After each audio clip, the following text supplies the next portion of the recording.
حضور علیہ الصلوۃ والسلام کا فرمان ہے،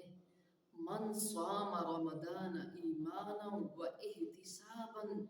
قد غفر له ما تقدم من ذنبه۔ محبوب علیہ الصلوۃ والسلام ارشاد فرماتے ہیں، جس نے رمضان کے روزے رکھے ایمان اور احتساب کی نیت سے، اللہ تعالیٰ کی ذات اس کے پچھلے تمام گناہوں کو معاف فرما دے گی۔ رمضان المبارک کا مقدس مہینہ در حقیقت امت مسلمہ کے لیے بہت بڑا انعام ہے، بہت بڑا اکرام ہے کہ امت مسلمہ کے گناہگار اس رمضان المبارک کے اندر اپنے بخشش و مغفرت طلب کر سکتے ہیں، اللہ رب العزت کی ذات کو منا سکتے ہیں، اور رمضان المبارک کا مہینہ ہم پہ سایہ فگن ہونے والا ہے۔ رمضان المبارک کا مہینہ ان قریب ہمارے سروں پہ آنے والا ہے۔ رمضان المبارک کا مقدس ترین مہینہ اللہ رب العزت کی رحمتوں برکتوں کو لے کر، رحمتوں اور برکتوں کو سمیٹ کر ہمارے سروں پہ آنے والا ہے۔ اس لیے ہمیں زیادہ سے زیادہ تیاری کرنی چاہیے کہ جو اللہ رب العزت کی طرف سے ہم پر انعام آ رہا ہے ہم اس کی قدر کریں۔ اللہ رب العزت کی کسی بھی نعمت کی ناقدری نہیں کرنی چاہیے۔ اللہ رب العزت کا فرمان ہے، لَإِن شَكَرْتُمْ لَأَزِيدَنَّكُمْ، اگر تم شکر ادا کرو گے تم پر نعمتیں اور بڑھا دی جائیں گی۔ وَلَئِن كَفَرْتُمْ إِنَّ عَذَابِي لَشَدِيدٌ، اگر تم ناشکری کرو گے میرا عذاب بڑا سخت ہے۔ اس لیے اللہ رب العزت نے ہمیں رمضان المبارک کا تحفہ عطا کیا ہے تو اس کی ناقدری نہ کریں، اللہ رب العزت کا شکر ادا کریں، زیادہ سے زیادہ عبادات کریں، زیادہ سے زیادہ اللہ رب العزت کی ذات کو منائیں۔ اور کچھ کام ہمیں رمضان المبارک کے آنے سے پہلے پہلے کرنے چاہیے، وہ یہ ہے کہ رمضان المبارک کے آنے سے پہلے پہلے ہمیں توبہ و استغفار کرنی چاہیے، اپنے گناہوں پہ ندامت کرنی چاہیے، اپنے گناہوں پہ شرمندگی ہو، آئندہ گناہ نہ کرنے کا پکا عہد کر لیں۔ کیوں؟ آنے والا جو مہینہ ہے یہ بڑی رحمتوں والا مہینہ ہے، بڑی برکتوں والا مہینہ ہے، اور یہ مہینہ اللہ رب العزت کی طرف سے ہم پہ نعمت عظمیٰ ہے، ہمیں اس کی قدر کرنی چاہیے۔ اور یہ مہینہ بہت رحمتوں والا مہینہ ہے، اس مہینے کی رحمتوں کا کیا کہنا۔ محبوب علیہ الصلوۃ والسلام ارشاد فرماتے ہیں، اور اس کو حضرت انس بن مالک رضی اللہ تعالی عنہ روایت کرتے ہیں کہ محبوب علیہ الصلوۃ والسلام نے شعبان المعظم کے آخری دن 29 شعبان المعظم کے خطبہ ارشاد فرمایا، جس میں محبوب علیہ الصلوۃ والسلام نے ارشاد فرمایا، اے میرے صحابہ تم پہ ایک مہینہ سایہ فگن ہونے والا ہے جس کو رمضان المبارک کہتے ہیں، جو ماہ صیام ہے۔ اس مہینے میں اگر نوافل ادا کیے جائیں اللہ تعالیٰ کی ذات فرضوں کا ثواب عطا فرماتی ہے، اور اس مہینے کے اندر اگر فرض ادا کیے جائیں، اگر ایک فرض ادا کیا جائے اللہ تعالیٰ کی ذات 70 فرضوں کا ثواب عطا فرماتی ہے۔ اور اس مہینے کے اندر رحمتیں بہت زیادہ ہوتی ہیں، اس مہینے میں ایک نیکی کا اجر بڑھا کے 70 گنا تک، اور پھر اگر اس میں اخلاص ہو 700 گنا تک بڑھا دیا جاتا ہے۔ اور اس مہینے کے شروع میں ہی ابھی پہلی رمضان ہوتی ہے، ادھر چاند طلوع ہوتا ہے رمضان المبارک کا، تو ادھر جنت کے سارے دروازوں کو کھول دیا جاتا ہے، 11 مہینوں تک جنت کو سنوارا جاتا ہے، جنت کو مزین کیا جاتا ہے، جنت کو منور کیا جاتا ہے، جنت کو نور علی نور کیا جاتا ہے، اور اس مہینے کے اندر جنت محبوب کے غلاموں کو بانٹی جاتی ہے۔ اور اس مہینے کے شروع میں ہی جنت کے تمام دروازوں کو کھول دیا جاتا ہے۔ محبوب علیہ الصلوۃ والسلام ارشاد فرماتے ہیں، فتحت ابواب الجنہ، جنت کے دروازوں کو کھول دیا جاتا ہے، اور پھر اس مہینے میں جہنم کے دروازوں کو بند کر دیا جاتا ہے کہ کہیں کوئی بھی مسلمان جہنم میں نہ چلا جائے۔ محبوب علیہ الصلوۃ والسلام کا فرمان بھی ہے کہ اللہ رب العزت کی ذات کبھی نہیں چاہتی کہ میرا بندہ جہنم میں جائے۔ محبوب علیہ الصلوۃ والسلام کا فرمان ہے کہ جس طرح ایک شخص نے آگ جلائی ہوئی ہو تو وہ آگ پہ پروانے آ کے گرتے ہوں تو وہ شخص کپڑے سے ان پروانوں کو ہٹاتا ہے کہ ادھر نہ جلنا، یہ آگ ہے، ختم ہو جاؤ گے، تباہ و برباد ہو جاؤ گے، لیکن پروانے اس آگ پہ جلتے رہتے ہیں۔ محبوب علیہ الصلوۃ والسلام ارشاد فرماتے ہیں اسی طرح میں تمہیں سمجھاتا ہوں کہ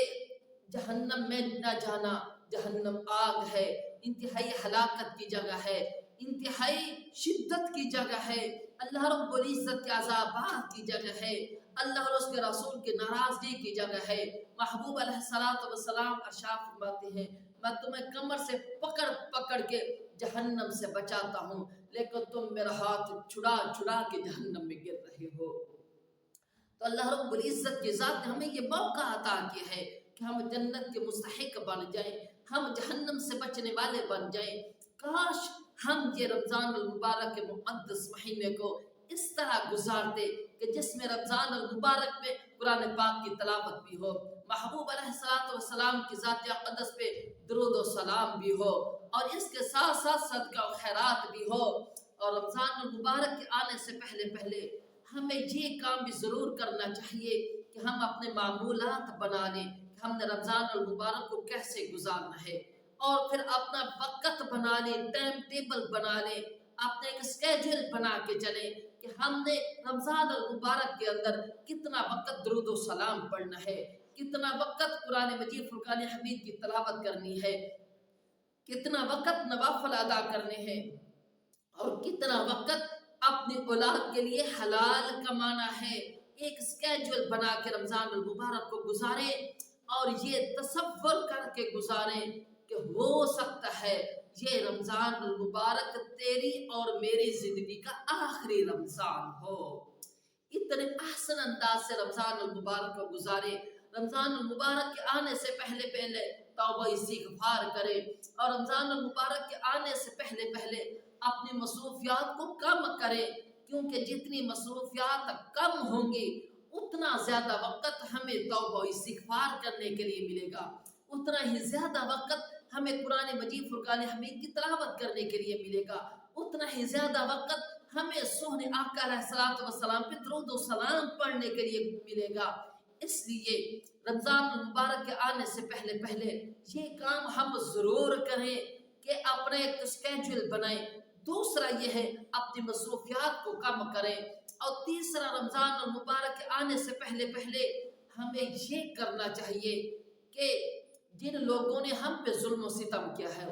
یعنی جن کے ساتھ لڑائی جھگڑا چل رہا ہے، ان لڑائی جھگڑوں کو ختم کر دے۔ خدا را رمضان المبارک کے آنے سے پہلے پہلے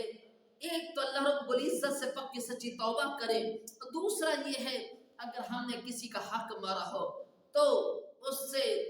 معافی چاہیں، اس سے معافی طلب کریں، اور اگر کسی نے ہم پہ ظلم و ستم کیا ہو تو اس کو معافی مانگنے کی ضرورت نہ پڑے بلکہ خود معاف کر دے۔ ہاں اس طرح کی زندگی گزاریں کہ جب ہم دنیا سے جائیں تو لوگ کہیں واقعتاً اللہ رب العزت کا نیک بندہ دنیا سے گیا ہے، وگرنہ بہت زیادہ ایسا ہوتا ہے کہ جنازے کے پیچھے چلنے والے لوگ بھی کہتے ہیں کہ یہ تو دنیا سے چلا گیا تو اچھا ہو گیا۔ خدا را اپنی زندگی کو بہترین کر کے گزارے، اور اپنے اگر رشتہ دار ہوں، دوست احباب ہوں، عزیز و اقارب ہوں، والدین ہوں، جو بھی ناراض ہو اس کو منانے کی کوشش کریں، لیکن منانے کا طریقہ یہ سوشل میڈیا والا استعمال نہ کریں کہ صرف ایک میسج لکھ دیا کہ مجھے معاف کر دو، یا پھر ایک میسج لے کے تمام لوگوں کو فارورڈ کر دیا کہ مجھے معاف کر دو۔ نہیں، جن پہ سے آپ نے رشتہ ناتا توڑا ہوا ہے اس سے رشتہ ناتا جوڑنے کی کوشش کریں، اور بالخصوص رشتہ داری میں جو آپ سے نہیں ملتا، جو آپ سے توڑتا ہے، آپ اس سے جوڑ کے رکھیں۔ یہ محبوب علیہ الصلوۃ والسلام کا فرمان بھی ہے کہ جو آپ کو منع کرتا ہے آپ اس کو عطا کریں، جو آپ سے محبت نہیں کرتا آپ اس سے محبت و مودت کے رشتے کو استوار کریں۔ اس کے اندر دنیا کی بھی بھلائی ہے، آخرت کی بھی بھلائی ہے، اور ہمیں رمضان المبارک کے آنے سے پہلے پہلے یہ کام ضرور کرنا چاہیے کہ توبہ استغفار کرے۔ اور دوسری چیز، اپنے جو رشتہ دار ہیں، دوست احباب ہیں، عزیز و اقارب ہیں، والدین ہیں، بہن بھائی ہیں، ان سے اچھے رشتے کریں، اچھے رشتوں کو نبھائیں اور ان کے ساتھ پیار و محبت سے اور مودت سے پیش آئیں۔ اور اگر کسی پہ آپ کی طرف سے ظلم و ستم ہوا ہو تو آپ اس سے معافی طلب کریں۔ اللہ رب العزت کی ذات سے دعا ہے کہ وہ ذات قدیر آپ کو معاف فرما دے گی۔ اور آخری کام جو ہم نے رمضان المبارک کے آنے سے پہلے ایک اور کرنا ہے، وہ یہ ہے کہ رمضان المبارک کے آنے سے پہلے ہم نے شکرانے کے نوافل ادا کرنے ہیں، اور اس ذات کا بہت زیادہ شکر ادا کرنا ہے جس ذات نے ہمیں اتنی مہلت عطا کی ہوئی ہے کہ ہم رمضان المبارک کے قریب تر قریب ہوتے جا رہے ہیں۔ اور اللہ رب العزت کے محبوب علیہ السلام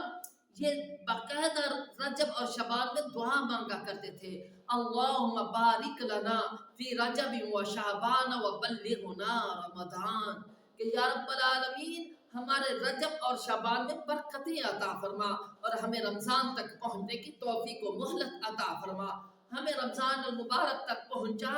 رمضان المبارک کی مقدس گھڑیاں آنے والی ہیں، اس کے لیے ابھی سے تیار ہو جائے، ابھی سے تیاری کرے، ابھی سے توبہ و استغفار کرے، ابھی سے اپنے آپ کو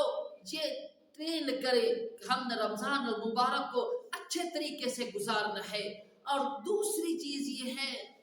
آپ نے اس چیز کو صرف اپنے تک محدود نہیں رکھنا، اپنے رشتہ داروں کو بھی بتانا ہے، اپنے دوست احباب کو بھی بتانا ہے، اپنے عزیز و اقارب کو بھی بتانا ہے کہ ہاں رمضان المبارک کے آنے سے پہلے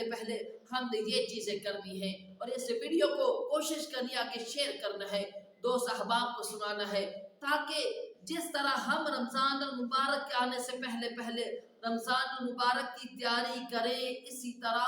وہ بھی رمضان المبارک کی تیاری کرنے والے بن جائیں۔